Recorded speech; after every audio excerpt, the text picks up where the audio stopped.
Hello नमस्कार दोस्तों, आप सभी का हमारे इस चैनल में बहुत बहुत स्वागत है। दोस्तों हम लोग आज के इस वीडियो में एक बहुत ही इम्पोर्टेंट टॉपिक कि लव और अट्रैक्शन के बीच में क्या डिफरेंस है इसके बारे में बात करने वाले हैं। तो आप लोग इस वीडियो में बने रहिए और पूरे वीडियो को देखकर इसके बीच के डिफरेंस को अच्छे से समझने की कोशिश कीजिए, क्योंकि मैं इसमें बारीकी से आपको समझाने की कोशिश किया हूँ। तो आप लोग इस वीडियो को शुरू से लेकर अंत तक देखिए।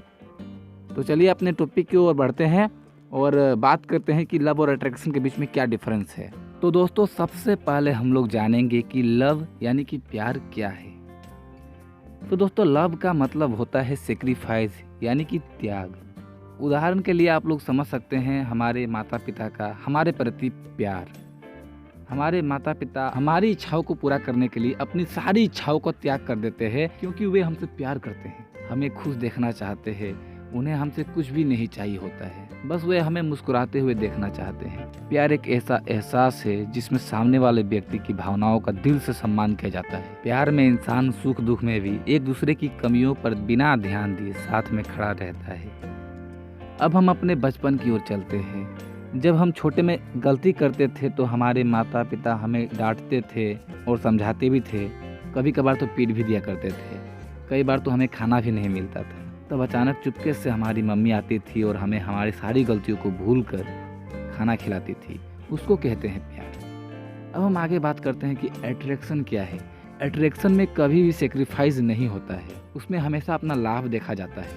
इसमें इंसान की कुछ पाने की चाहत होती है, या फिर यूँ कह सकते हैं कि इंसान जिसके प्रति भी आकर्षित होता है उसमें अपना लाभ देखता है। ऐसा लाभ पैसों से जुड़ा हो सकता है, या फिजिकल हो सकता है, या फिर अपने अकेलेपन को भरने के लिए भी हो सकता है, यानी कि कुछ भी हो सकता है।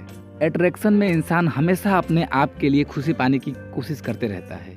अट्रैक्शन में अक्सर इंसान का फोकस सामने वाले व्यक्ति के लुक या उसके बॉडी पर होती है। अट्रैक्शन में एक दूसरे के इमोशंस को अच्छी तरह समझ भी नहीं पाते हैं और ना ही समझने की कोशिश करते हैं। अट्रैक्शन में व्यक्ति एक दूसरे से दूर जाने के लिए छोटे छोटे बहाने ढूंढने लगते हैं। मुझे उम्मीद है कि आप लोग अभी अच्छे से समझ गए होंगे कि लव क्या है और अट्रैक्शन क्या है। मैं एक सिंपल से एग्जाम्पल के माध्यम से इन दोनों में क्या डिफरेंस है इसको समझाने की कोशिश करता हूँ, तो आप लोग सुनिएगा जरूर। मान लीजिए आपने अपने घर में एक छोटे से फूल का पौधा लगाया और वो फूल का पौधा धीरे धीरे बड़ा होने लगता है, और वो जैसे ही बड़ा होता है उसमें फूल खिलने लगता है। अब आप क्या करते हो कि उसमें जो फूल खिलता है आप उस फूल को तोड़कर अपने पास रख लेते हो। क्या आपको पता है ये क्या है? ये एक प्रकार का अट्रैक्शन है। आपको फूल पसंद आता है और आप उसको तोड़कर अपने पास रख लेते हो, ये एक प्रकार का अट्रैक्शन ही है। आप उस फूल के प्रति अट्रैक्ट हुए और आपने उसको तोड़कर अपने पास रख लिया। अब आप एक मिनट के लिए सोचो कि क्या वो फूल हमेशा उतना सुंदर रहेगा?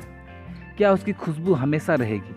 नहीं, ये सब सिर्फ कुछ समय के लिए ही है। दोस्तों हम अब इसके दूसरे पहलू पर ध्यान देते हैं। जब आपने फूल का पौधा लगाया, फूल का पौधा बड़ा हुआ और उसमें फूल खिला, तो आपने उसको नहीं तोड़ा, क्योंकि आपको उस समय उस फूल से प्यार हो जाता है। और अगर आपको फूल से प्यार हो गया ना, तो आप उसको तोड़ोगे नहीं, बल्कि आप उसका ध्यान रखोगे, उसे खिलता हुआ और खुशबू बिखेरता हुआ देखेंगे। आप उस पौधे को रोज पानी देंगे, खाद देंगे, ताकि पौधा और फूल खराब ना हो जाए। दोस्तों ये छोटी सी बात हमारी आज की जनरेशन को समझ नहीं आता है, और वो अट्रैक्शन को लव समझकर अपना बहुत ही नुकसान कर रहे हैं। अगर आप किसी काम को करते हुए या फिर किसी रिलेशनशिप में बोर महसूस कर रहे हैं, तो ये लव नहीं है, ये सिर्फ और सिर्फ आपका अट्रैक्शन है।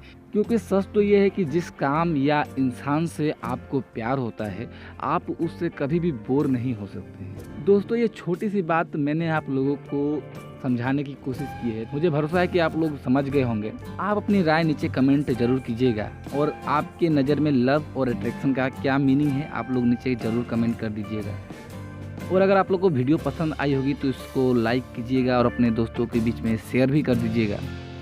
और अगर आप लोग हमारे इस चैनल पर नए होंगे तो आप लोग हमारे इस चैनल को सब्सक्राइब करके बगल के बेल आइकन को भी जरूर प्रेस कर लीजिएगा। तो फिर मिलते हैं नेक्स्ट वीडियो में आप लोगों के लिए किसी और मोस्ट इम्पोर्टेंट टॉपिक के बारे में चर्चा करने के लिए। तब तक के लिए जय हिंद, वंदे मातरम।